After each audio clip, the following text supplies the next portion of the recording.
ನಮ್ಮಪ್ಪನಿಂದ ನಿಮಗಾಗಿರೋ ಅನ್ಯಾಯಕ್ಕೆ ನಾನೇ ಉತ್ತರ ಕೊಡಿಸ್ತೀನಿ. ನೀವು ಯೋಚನೆ ಮಾಡಬೇಡಿ. ಆದ್ರೆ ನೀ ನನ್ಗೊಂದು ಮಾತು ಕೊಡ್ಬೇಕು.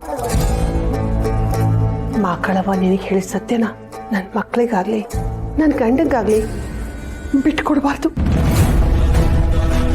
ನಾನೇ ಅವ್ರ ತಾಯಿ ಅನ್ನೋ ಸತ್ಯ ಈಗಲೇ ಅವ್ರಿಗೆ ಗೊತ್ತಾಗ್ಬಾರ್ದು. ಹಂಗಂತ ಮಾತು ಕೊಡವ.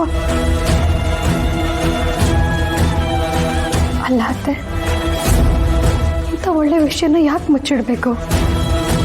ನಿನ್ನ ಪ್ರಶ್ನೆ ಸರಿಯಾಗೇ ಇದೆ ಕಣವ. ಆದರೆ ಶಾರದಕ್ಕನ ಕಾರಣನೇ ಬೇರೆ ಇದೆ. ಏನತ್ತೆ ಅದು? ಎಲ್ಲೋ ಇದು ನನ್ನ ತಾಯಿ ವಾಪಸ್ ಇಲ್ಲಿಗೆ ಕರ್ಕೊಂಬಂದವಳೆ. ನನ್ನ ಮಕ್ಕಳಿಗೆ ಅವ್ರ ತಾಯಿ ತಪ್ಪು ಮಾಡಿ ಹೋಗವಳೆ ಅಂತ ನಂಬಿಟ್ಟವ್ರೆ. ನಾನು ತಪ್ಪು ಮಾಡಿಲ್ಲ, ನಮ್ಮವ್ವ ಒಳ್ಳೆಯವಳು ಅನ್ನೋ ಕಾಲ ಬರೋ ಒಳ್ಕಂಟ ನಾನು ನನ್ನ ಮಕ್ಕಳನ್ನ ಸೇರಕ್ಕಿಲ್ಲ.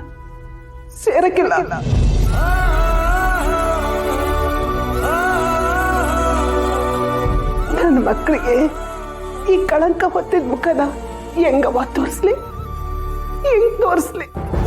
ಮೊದಲು ನನಗೆ ಹತ್ತಿರೋ ಕಳಂಕ ಹೋಗ್ಬೇಕು.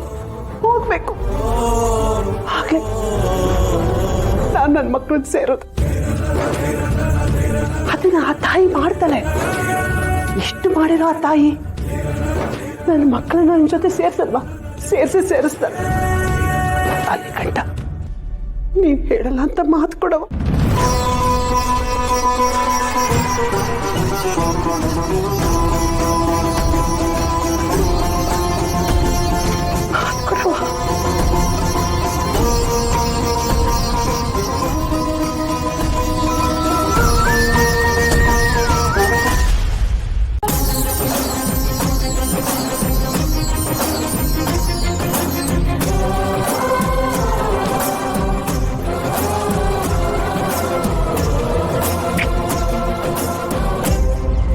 ಕೊನೆಗೂ ತಾಯಿ ಪವಾಡನೇ ಮಾಡಿಬಿಟ್ಲು. ಇನ್ನು ಸ್ವಲ್ಪ ಹೊತ್ತಲ್ಲಿ ಊರ್ ಜನ ಬಂದು ಅಮ್ಮನ್ನ ಕರ್ಕೊಂಡು ಹೋಗ್ತಾರೆ. ತುಂಬಾ ಹೊತ್ತಾಗಿದೆ ಕಣವ, ಬಾ ಮನೆಗೆ ಬಿಟ್ಟು ಬರ್ತೀನಿ. ಶಿವ ಬಗ್ಗೆ ಯೋಚನೆ ಮಾಡಬೇಡ.